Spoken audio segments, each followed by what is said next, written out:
All right, so today we're diving into something pretty wild. Amiga GPT. Amiga GPT. Have you heard of this? I have heard of Amiga GPT. Okay, so we're talking about running a Chat GPT client Right. on an Amiga. Wow. That computer some of us might remember from way back Way when. back in the day. That's amazing. So this is a blast from the past, but what's fascinating is this isn't like some dusty relic they pulled out of a museum. Yeah. This is about a community. It really is a testament to the Amiga community and how passionate they are that this thing exists at all. It's real. People are still using Amigas. I thought those were from the 90s. Oh, absolutely. And they're not just using them, they're developing for them, pushing the limits of what these machines can do. Wow. Yeah. Take Cameron Armstrong, for example. Yeah. He created Amiga GPT and he goes by Night Fox in the Amiga community. He faced some really unique challenges developing this thing. I bet. Imagine like coding for an environment with limited memory. No fancy modern debugging tools. Oh my God. It's like stepping back in time while building something for the future. It's like a time warp or something. Right. That's really, really wild. Yeah. And it sounds like they pulled it off, but it wasn't exactly smooth sailing. Of course not. No, it's never that easy. Right. I'm seeing some stuff here about stack size becoming a major roadblock. Stack size. Yes. What in the world is that? Okay, so imagine stack size is like the size of your workbench. Okay. The bigger the workbench, the more tools and materials you can spread out and use at once. Okay. The Amiga's default workbench was way too small for something as complex as Amiga GPT. It kept running out of space, leading to crashes and a whole lot of head scratching. So how'd they fix it? Just get a bigger workbench. Well, if only it were that easy. Right. This is where the Amiga community really shines. Okay. So Cameron shared the project on GitHub, Okay. and it became this amazing team effort. Wow. Users were posting bug reports, testing different configurations, even digging into old Amiga-DOS documentation themselves to find workarounds. That's incredible. It was really something. So it's like this whole community came together to help build this thing. Exactly. It shows the power of open source collaboration and how much people believe in this platform. Wow. Without them, Amiga GPT might have just stayed an idea. So cool. We've got articles, forum discussions, even a review from What If magazine. What if? Oh, yeah. In the source material you sent, it's like this retro computing time capsule. It's amazing what they've managed to preserve. It really is. And that magazine review, it highlights a really cool point. It talks about how early versions of Amiga GPT had this problem with accented characters. What? It couldn't even display French correctly. Seriously? Yeah. That's a pretty big oversight for anyone who wants to use it in, France. Right. And it wasn't a simple fix either. This Wow. wasn't like changing a font or something. Wow. They had to dive deep into how the Amiga handles language, bridging the gap between this decades-old system and the way modern software like ChatGPT uses characters.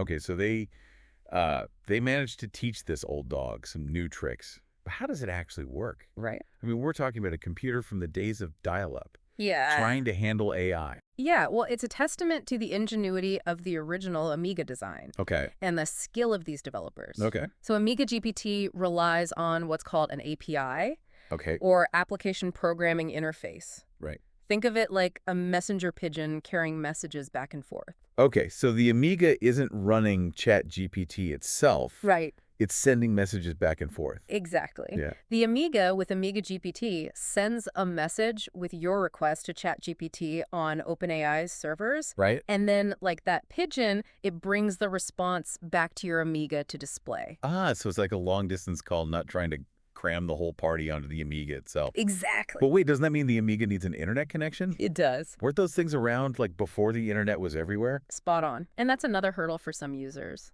Imagine like dusting off your old Amiga and realizing you need to teach it how to connect to the modern internet. Oh gosh. Setting up something called a TCP/IP stack and getting online can be a challenge in itself. Oh yeah. It's like having to teach the pigeon how to use a GPS. That's hilarious. Right. This whole thing is like a time travel paradox. But hold on. There's more to it than just getting online, right? Yeah. I'm seeing something here about AVLSL. Right. What is that all about? That's the digital security detail for our messenger pigeon. Okay. You see, sending information over the internet is like sending a message on a postcard. Okay. It's out in the open. Right. AMLSL makes sure the message is sent in a super secure envelope that only the intended recipient can open. So without a SSL, it would be like anyone could eavesdrop on the Amiga's conversation with ChatGPT. You got it. Wow. And it highlights how projects like MSSL are paving the way, Oh, making it possible to even think about running something as modern as ChatGPT on a machine like the Amiga. okay, so we've got the API, we've got the internet connection, we've got MSSL keeping things secure. Yep. What else do we need? Yes. The final piece of the puzzle, Oh. your OpenAI API key. Right, the digital equivalent of knocking on OpenAI's door and proving you're allowed to use ChatGPT. Exactly. It's like a VIP pass. Okay, You'll need to create an account with OpenAI and get your own key to use with Emida GPT. got it. It's their way of making sure everyone plays by the rules and uses the technology responsibly. So it's not just a free-for-all. Right. There are some rules of the road, even in the Amiga AI world. Absolutely. But hey, rules are there for a reason. That's true. Especially when we're talking about something as powerful as AI. Makes sense. Nah. But enough about the technical nitty-gritty. Let's talk about what it's actually like to use this thing. Okay. I mean, we've talked about hurdles, but were people actually excited about this? Oh, the community's reaction. That was the best part. Oh, yeah. That same What If magazine review we keep coming back to, Yeah. they called it surreal. Seeing something like this running on an Amiga. Surreal is a good word for it. Yeah. So people were actually using it, not just geeking out that it existed. Oh, absolutely. Forums lit up with people sharing their experiences. Wow. And it wasn't just about the novelty. Okay. Some were using it to write others for language translations. I imagine it wasn't exactly as smooth as using it on a modern computer, though, right? You're right, there were some quirks. Some users reported slower response times the occasional crash. Right. Remember, this is a vintage machine being asked to handle some pretty demanding tasks. Right. But here's the thing. People were surprisingly understanding about the limitations. Yeah. It's like they were more excited that it existed at all, Yeah, rather than disappointed it wasn't perfect. exactly. For a lot of users, it wasn't about replacing their everyday ChatGPT client. Right. It was about proving that this beloved machine was still relevant, you know? Yeah. Even in the age of AI, keeping the spirit of the Amiga alive. That's really cool. But, okay, let's be real. How long did that initial excitement last? Okay. Did people eventually move on to sleeker, faster options? Here's where it gets really interesting. What? Amiga GPT isn't just some blast from the past. It's still alive and kicking. No way. Yeah. People are still working on this. Not only working on it, but using it. And it's not just Cameron toiling away in isolation. Right. The Amiga community is still heavily involved, submitting bug reports, suggesting new features, Wow. even contributing code. Yeah. I'm looking at the Amiga GPT GitHub page now, and it's incredible. There's all this recent activity. Yeah. People going back and forth with ideas, even debating the best way to implement new features. It just goes to show you the power of open source and the dedication of this community. Totally. Amiga GPT became this lightning rod for creativity. Right. This space where people could combine their love for this vintage machine with cutting-edge AI.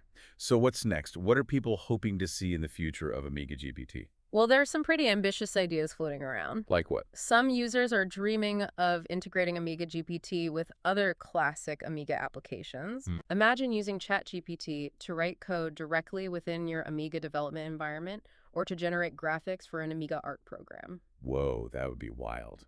It's like taking this blast from the past and weaving it seamlessly into the future of creative tools. Exactly. And the possibilities don't stop there. What else? There's talk of expanding language support even further, making Amiga GPT accessible to even more people around the world. This whole thing has been mind-blowing. We started with this seemingly crazy idea, ChatGPT, on an Amiga, Right. and now we're talking about integrating AI into the very fabric of this vintage computing ecosystem. It really makes you question what we consider obsolete, doesn't it? It really does. The Amiga, like so many technologies, still holds this untapped potential. It's a testament to the enduring power of good design, a passionate community, and a little bit of ingenuity. Well said. I have to admit, I'm tempted to dust off my old Amiga and take this thing for a spin myself. You absolutely should. It's a fascinating glimpse into the past, present, and future of computing. Right. And who knows, maybe you'll be inspired to contribute to the project yourself. This deep dive has been a wild ride. It has. We explored the history of the Amiga, dove deep into the technical challenges of bringing AI to a vintage platform, and discovered a thriving community that refuses to let go of the past. It's incredible, isn't it? It really is. It's a powerful reminder that innovation can come from unexpected places, and that even in the fast-paced world of technology, there's still room to appreciate the machines and communities that paved the way. Couldn't have said it better myself. This is definitely one for the history books. Yeah. Until next time, keep exploring, keep questioning, and keep that spirit of discovery alive.